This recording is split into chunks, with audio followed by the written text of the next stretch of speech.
ஜெஃப்னாவின் பிரதான செய்திகள். முதலில் தலைப்புச் செய்திகள். மக்களுக்கு மகிழ்ச்சியான அறிவிப்பு. விரைவில் அஸ்வசும பயனாளிகளின் வங்கிக் கணக்குகளுக்கு வரவிருக்கும் பணம். சிறைக்கு சென்ற கிருணிகா வைத்தியசாலையில் அனுமதி. ஆமணக்கு விதையை சாப்பிட்ட சிறுவர்களுக்கு நிகழ்ந்த சோகம். விபத்தில் இளம் குடும்பஸ்தர் பலி. காய்ச்சல் நீடிப்பவர்களுக்கு வழங்கப்பட்டுள்ள முக்கிய அறிவுறுத்தல்.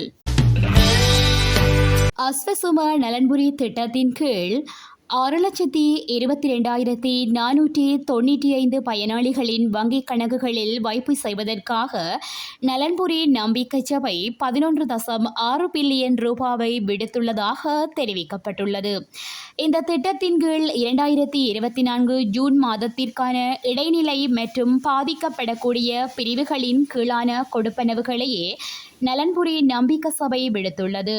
இந்த வேலை திட்டத்தின் முதல் கட்டத்தில் பாதிப்புகளை எதிர்கொண்ட பிரிவின் கீழ் தெரிவு செய்யப்பட்டவர்களுக்கு 5,000 ரூபாய் என்ற அடிப்படையில் 2023 ஜூலை மாதத்திலிருந்து 31/3/2024 வரையிலும் இடைநிலை பாதிப்புகளை எதிர்கொண்டிருக்கும் குழுவின் கீழ் தெரிவு செய்யப்பட்டவர்களுக்கு 2,500 ரூபாய் என்ற அடிப்படையில் 2023 ஜூலை மாதம் முதல் 31/12/2023 வரையிலும் கொடுப்பனவுகளை வழங்க தீர்மானிக்கப்பட்டுள்ளது.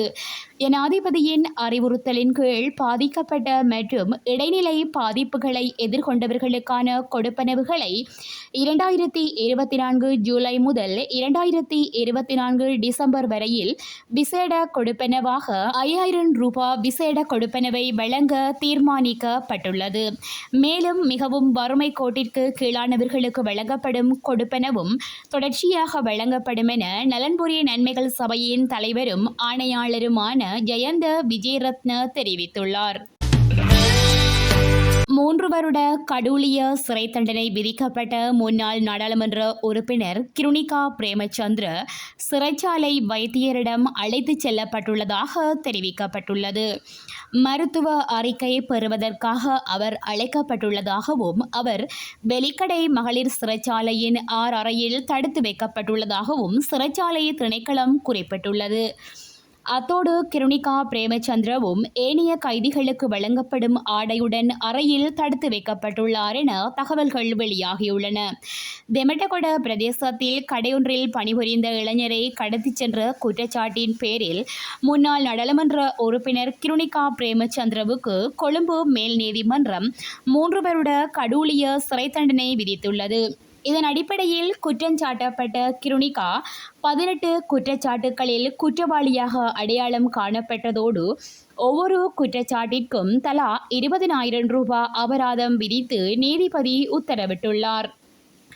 அத்தோடு அபராத தொகையை செலுத்த தவறினால் ஒவ்வொரு குற்றச்சாட்டிற்கும் மேலதிகமாக 6 மாத சிறை தண்டனை விதிக்கப்படும் என உத்தரவில் குறிப்பிடப்பட்டுள்ளது. மேலும் இதேவேளை கிருணிகாவுக்கு வழங்கப்பட்ட தண்டனைக்கு எதிராக எதிர்வரும் திங்கட்கிழமை மேன்முறையீடு செய்யவுள்ளதாக அவரின் சட்டத்தரணிகள் தெரிவித்துள்ளமை குறிப்பிடத்தக்கது. மன்னாரில் ஆமணக்கு விதையை சாப்பிட்டதால் ஏற்பட்ட ஒவ்வாமை காரணமாக 8 பாடசாலை மாணவர்கள் வைத்தியசாலையில் அனுமதிக்கப்பட்டுள்ளதாக தெரிவிக்கப்படுகிறது. தட்சணா மருதமடு பகுதியில் நேற்று பிற்பகல் இக்குழந்தைகள் ஆமணக்கு விதையை சாப்பிட்டுள்ளதாக போலீசார் தெரிவித்தனர். 9 வயதுடைய ஆண் குழந்தை ஒன்றும் 7 பெண் குழந்தைகளும் பாதிக்கப்பட்டுள்ளதாக போலீசார் தெரிவிக்கின்றனர். பாதிக்கப்பட்ட சிறுவர்கள் மடு பகுதியை சேர்ந்த சிறுவர்கள் என்பதுடன் மடு போலீசார் மேலதிக விசாரணைகளை மேற்கொண்டு வருகின்றனர். மடு பிரதேச செயலாளர் பகுதியில் உள்ள 2ஆம் கட்டை பகுதியில் இன்று அதிகாலை இடம்பெற்ற விபத்தில் 35 வயதுடைய நபரொருவர் சம்பவ இடத்திலேயே உயிரிழந்துள்ளார். அத்துடன் மற்றொருவர் காயங்களுடன் முருங்கன் வைத்தியசாலையில் அனுமதிக்கப்பட்டுள்ளதாக தெரிவிக்கப்படுகிறது. விபத்தில் உயிரிழந்தவர் மன்னார் பெரியகமம் பிரதேசத்தில் வசித்து வரும் இளம் குடும்பஸ்தர் என அடையாளம் காணப்பட்டுள்ளதுடன் காயமடைந்த நபர் பண்டிவிரிச்சான் பகுதியை சேர்ந்தவர் என தெரியவந்துள்ளது.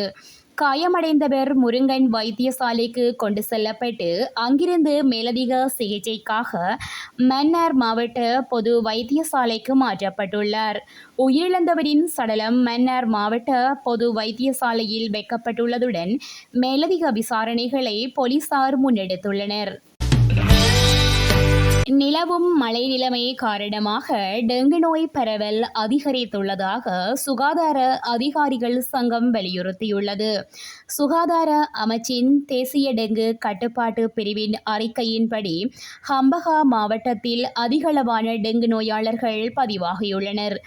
டெங்கு நோயாளர்களில் மேல் மாகாணத்தில் அதிகளவான டெங்கு நோயாளர்கள் பதிவாகியுள்ளதாகவும் அவற்றுள் கொழும்பு நகர் பகுதியிலே அதிகளவான டெங்கு நோயாளர்கள் பதிவாகியுள்ளதாகவும் அந்த சங்கம் தெரிவித்துள்ளது. ஹம்பகா, களுத்துறை, கண்டி, ரத்னபுரி, குருநாகல், ஹாலி போன்ற பிரதேசங்கள் டெங்கு பரவும் பிரதேசங்களாக அடையாளம் காணப்பட்டுள்ளதாக தேசிய டெங்கு கட்டுப்பாட்டு பிரிவு தெரிவித்துள்ளது. இந்த ஆபத்தான சூழ்நிலையில் டெங்கு தடுப்பு நடவடிக்கைகளுக்கு பொதுமக்களின் ஆதரவு அவசியமானது எனவும் சுட்டிக்காட்டப்பட்டுள்ளது. டெங்கு நோயின் பரவலை விரைவாக கட்டுப்படுத்தாவிடின் சில மாதங்களில் இலங்கையில் டெங்கு தொற்று நோயாக மாறுவதற்கான அறிகுறிகள் தென்படுவதாகவும் எச்சரிக்கை விடுக்கப்பட்டுள்ளது. மேலும் இந்த நாட்களில் சிறு பிள்ளைகள் தொடர்பில் விசேட கவனம் செலுத்துமாறும் அறிவுறுத்தப்பட்டுள்ளது.